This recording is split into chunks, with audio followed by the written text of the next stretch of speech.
j'espère que vous allez bien. Aujourd'hui on se retrouve pour une nouvelle vidéo et aujourd'hui on va parler de maquillage.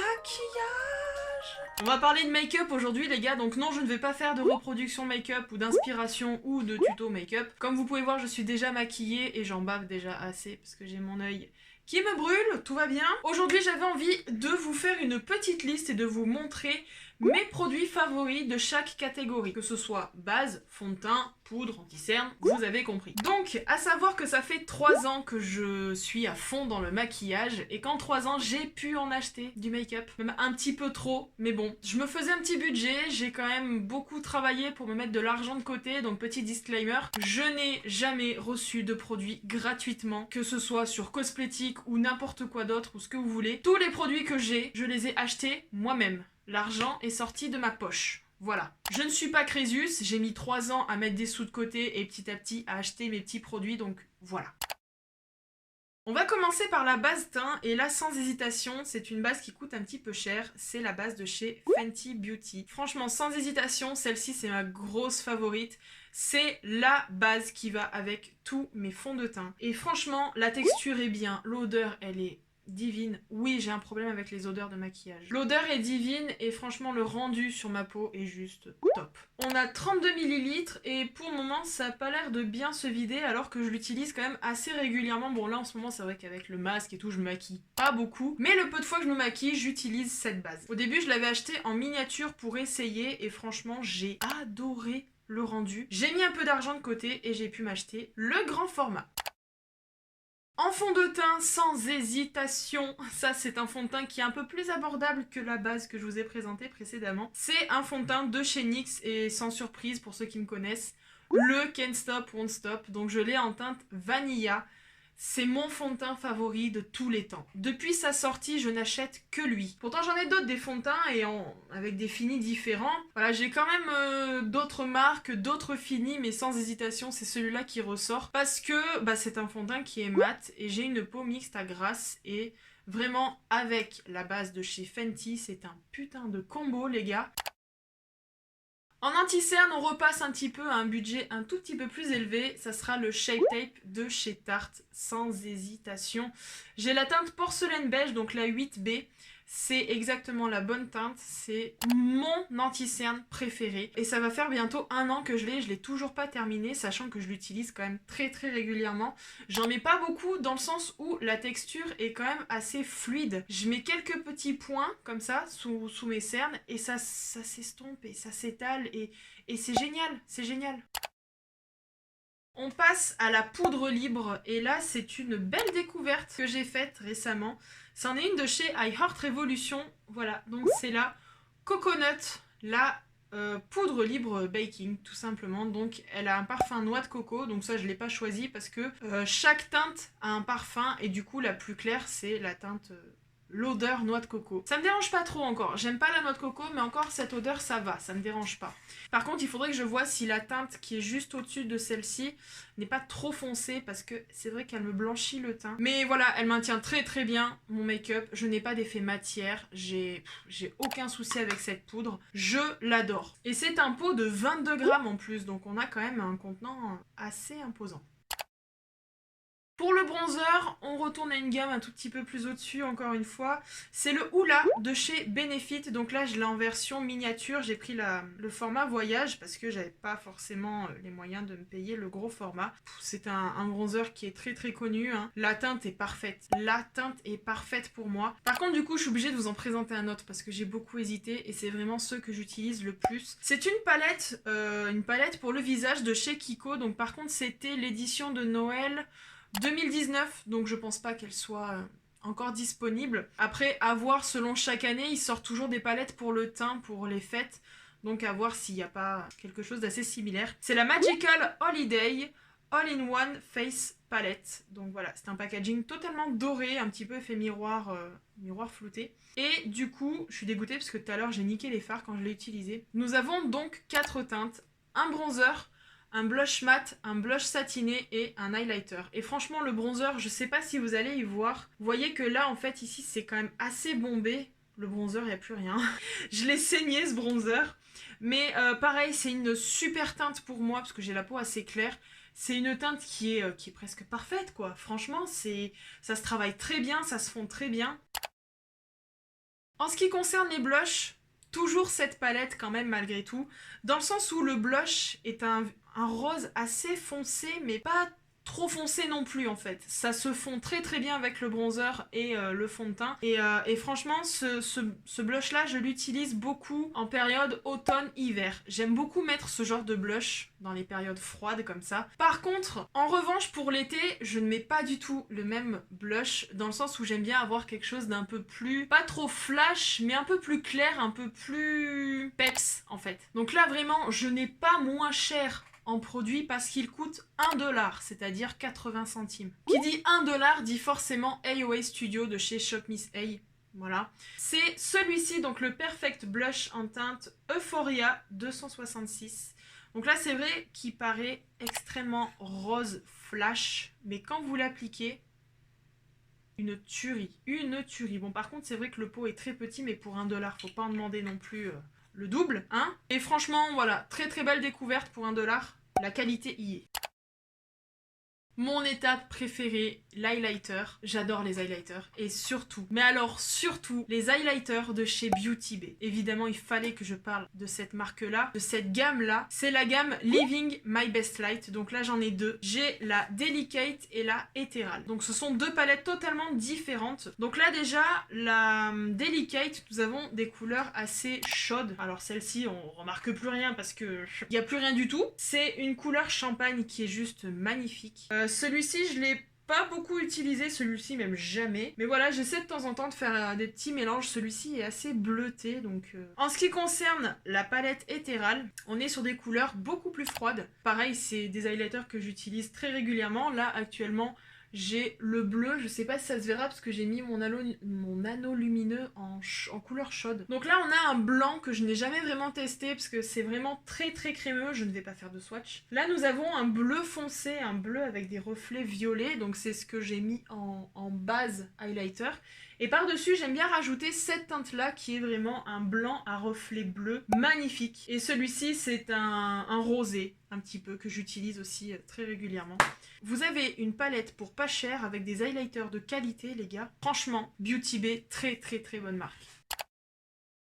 On a fini avec le teint, on va passer aux yeux, donc on va commencer par la base à paupières et sans hésitation c'est celle de chez Urban Decay qui ressort. C'est la Eyeshadow Primer Potion originale. Celle-ci n'a jamais été détrônée par aucune base que j'ai pu tester entre temps. C'est la toute première base que j'ai achetée et franchement elle est super bien. Elle maintient les fards toute la journée, les fards ne bougent pas, elle est superbe. Elle est superbe. Pourtant pareil, j'ai une base de chez Anastasia que j'aime bien, mais qui ne détrône pas celle-ci. J'en ai une de chez Révolution qui est la Cut Crease Canvas qui est blanche, mais par contre celle-ci me fait un tout petit peu pleurer les yeux. Celle-ci, je n'ai jamais eu de soucis.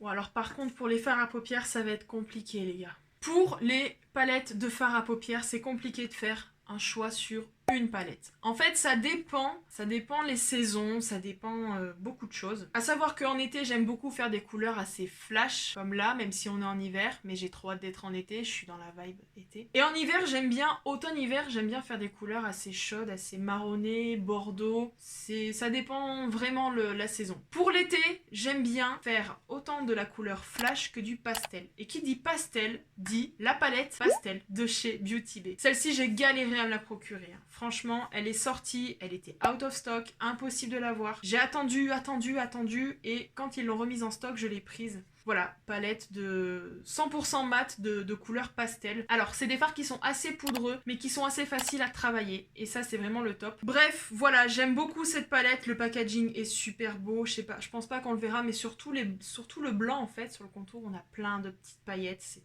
trop beau. Quand j'ai envie de couleurs un peu plus flash, alors j'en ai beaucoup des palettes arc-en-ciel, mais le gros coup de cœur que j'ai eu ces derniers temps, c'est toujours une palette de chez Beauty Bay et c'est la Bright Matte. Donc c'est la palette 100% mat avec 42 teintes, 42 fards à paupières. Franchement cette palette, en plus on a un très très grand miroir, ce qui reste vraiment très pratique. Et voilà, on a vraiment toutes les couleurs de l'arc-en-ciel. Enfin franchement voilà, elle est très complète cette palette. Comme je vous ai dit, c'est la palette 100% mat. Elle existe avec quelques teintes irisées. Alors c'est pas que je ne suis pas fan, c'est pas que je ne veux pas essayer, c'est que j'ai besoin de couleurs uniquement mat. Donc je préfère avoir la palette 100% mat et me dire que après je peux agrémenter avec d'autres palettes, que je peux avoir des couleurs irisées. Assez poudreuse aussi dans la palette, mais pas vraiment de chute quoi. Et on a la palette que j'utilise le plus en période automne-hiver. C'est la palette Sultry de chez Anastasia. Donc là pareil, c'est un coup, mais c'est un gros coup de cœur. C'était une palette de Noël je crois. Mais franchement, bon, je vous la présente, mais vous la connaissez logiquement. Franchement, c'est une très belle palette. Je pensais pas l'aimer autant. Le beige, c'est vraiment la couleur de ma peau. Donc pour mettre en arcade, c'est super. J'évite de l'utiliser en ce moment parce que j'essaie de le garder un petit peu. Le corail juste ici est super beau et super bien pigmenté. Le noir, c'est un vrai noir. Les couleurs marron, franchement, sont sublimes. Et parlons des teintes justement irisées. Elles sont juste incroyables. Je les applique au doigt parce que je suis pas très fan au pinceau. Au doigt, on a plus d'intensité de la couleur. Une tuerie. On va passer à l'eyeliner, donc eyeliner noir parce que j'ai des eyeliners pailletés aussi que je vous montrerai après. Pareil, c'est un de chez NYX, c'est le Epic Ink Liner. Franchement celui-là, depuis que je l'ai découvert, je n'arrive pas à le détrôner. Même le Martin Cosmetics ne l'a pas détrôné. Donc là c'est l'édition de Noël 2019 que je n'ai toujours pas entamée parce que j'en avais acheté un donc d'avance. Depuis que j'ai ce liner, j'arrive à faire des virgules assez correctes. Voilà, bon ça fait quelques années que je l'utilise, ça fait quelques années que je fais des virgules maintenant. C'est un embout à poils en fait, c'est comme un pinceau mais avec plein de petits poils et franchement il est super bien. La pointe du coup ça fait qu'elle n'est pas rigide, il est vraiment noir, il est vraiment mat, il est très très beau, franchement le bonheur.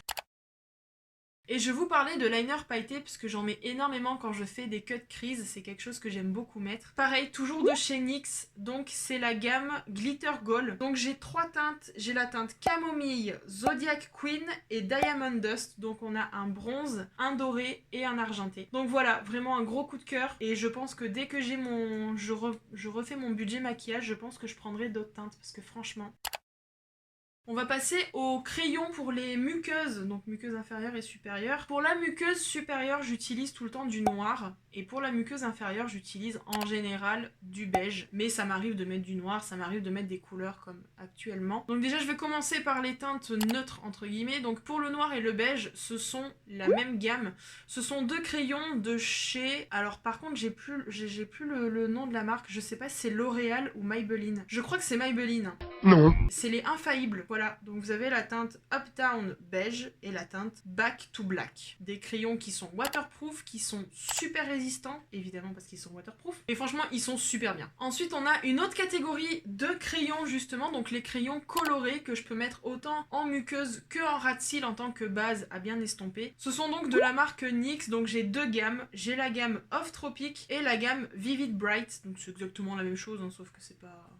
Voilà, c'est pas le même nom. J'ai le jaune, le rouge orangé, vert, bleu et violet. Et j'aimerais bien en avoir d'autres, mais bon. C'est déjà pas mal. J'ai déjà la base de l'arc-en-ciel.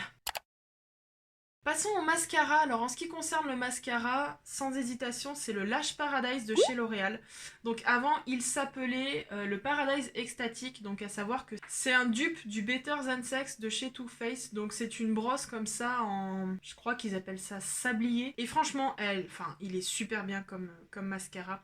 J'ai jamais eu autant de beaux cils avec un mascara que depuis que j'utilise celui-là. Franchement, c'est un gros coup de cœur. Ça fait du volume, ça tient bien. En plus, vu qu'ils ont changé la formulation par rapport au Paradise Ecstatic, donc celui qu'ils avaient avant, ils ont rajouté, je crois, de l'huile de ricin dedans, si je dis pas de bêtises. Du coup, bah, ça aide à la pousse du cil. Et franchement, il est super bien.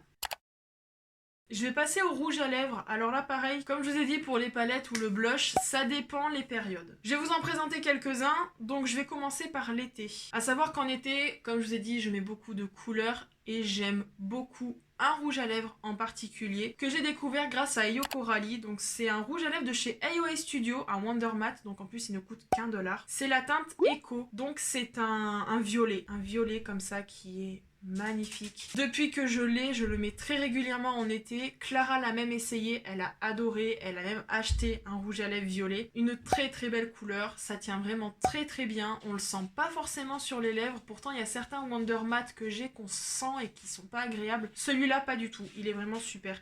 Je vais pas faire de swatch parce que j'ai voulu en faire tout à l'heure et j'arrive pas à y enlever et ça me saoule, j'ai pas envie de me gratter la main jusqu'au sang. On a un rouge à lèvres que j'utilise beaucoup quand je me maquille avec du pastel, donc énormément en été. C'est un rouge à lèvres qui est très discret parce que ça teinte un tout petit peu les lèvres, mais il y a des paillettes. Donc c'en est un de chez I Heart Revolution. C'est le Unique Unicorns Lipstick Magical Delight. Magical. C'est un petit rouge à lèvres en raisin comme ça qui n'est pas mat. Et celui-ci, alors je sais pas si on y verra bien ou pas en fait. Il est un petit peu holographique comme ça sur le raisin. Il y a beaucoup de paillettes. Oh là là, ces paillettes. Et là on le voit violet, mais il fait pas vraiment violet foncé sur les lèvres. Il est vraiment super bien celui-là. Et on va finir par le spray fixateur. Et là, que vous dire d'autre que le meilleur spray fixateur au monde, c'est le All Nighter de chez Urban Decay Ultra Matte. Tu peux pas faire mieux, c'est pas possible. On a 118 ml. Comment j'ai pas pu l'acheter plus tôt? Comment j'ai fait pour ne pas l'acheter? C'est pas possible. Il est incroyable ce truc. Il est incroyable. Et surtout, ce que j'ai remarqué, déjà, j'ai plus d'effet matière. J'ai plus justement de matière qui partent vers les ailes du nez ou ici ou surtout sur le front. Le Graal.